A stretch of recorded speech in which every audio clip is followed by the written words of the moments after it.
According to an article from NPR, there was a 28.9% increase in suicide rates in the month following the release of Netflix's 13 Reasons Why. While made with the good intentions of bringing awareness to the alarming rates of teen suicide in the U.S., 13 Reasons Why, an adaptation by Jay Asher's book, has stayed as a controversial topic since its release. I strongly urge you to refrain from watching it. The basic premise is about a high schooler named Clay Jensen discovering cassette tapes left behind by his classmate Hannah Baker after she took her own life. The first season follows Clay listening to the tapes and recounting memories of Hannah while he figures out the reasons that caused her to commit suicide. There are 13 episodes, 13 tapes, and therefore 13 reasons why she did what she did. The series attempts to bring light to the important subject of suicide, but in my opinion it goes too far to make it look like a spectacle.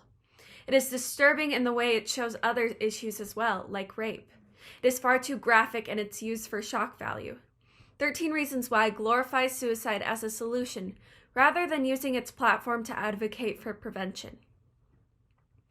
13 Reasons Why director Brian Yorkey said in a Netflix featurette, "We worked very hard not to be gratuitous, but we did want it to be painful to watch because we wanted it to be clear that there is nothing in any way worthwhile about suicide. However, the show uses pain and suffering to make entertainment."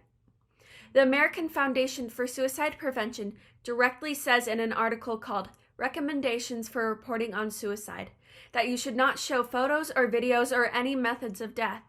13 Reasons Why does all three, showing two methods of death.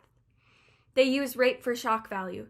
Just because something is gut-wrenching and powerful to an audience does not make it ethical to show. There is a very graphic scene of Hannah's death. A scene does not have to be explicit to be memorable. That comes from effective acting and interesting camera work, not by how much she bleeds. All of the characters and relationships are overdramatic, making the show seem insincere, especially when every path leads to being a viable option for substance abuse or violence. 13 Reasons Why glorifies suicide as a solution. Hannah gains power from killing herself.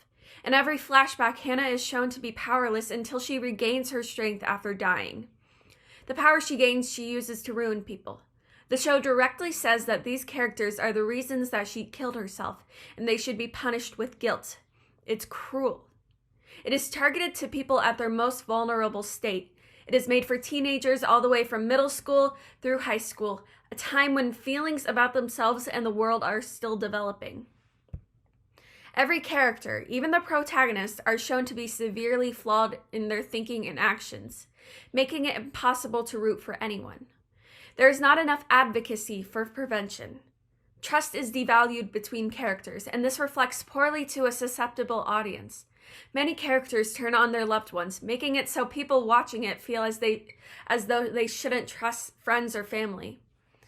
There are no trustworthy adults. It teaches the audience that they should avoid talking to people that would be extremely helpful in cases like this, like teachers or counselors. Therapy is never even discussed. The disclaimer before the first episode was not added until there was backlash.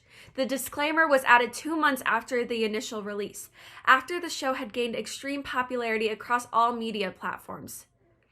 13 Reasons Why does not deserve the praise and recognition that it has received because it romanticizes situations that should be given authentic attention instead. It uses tough subjects like rape and suicide as entertainment and for shock value.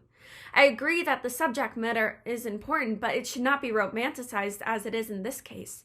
That is why I urge you to keep from watching 13 Reasons Why. Thank you for listening.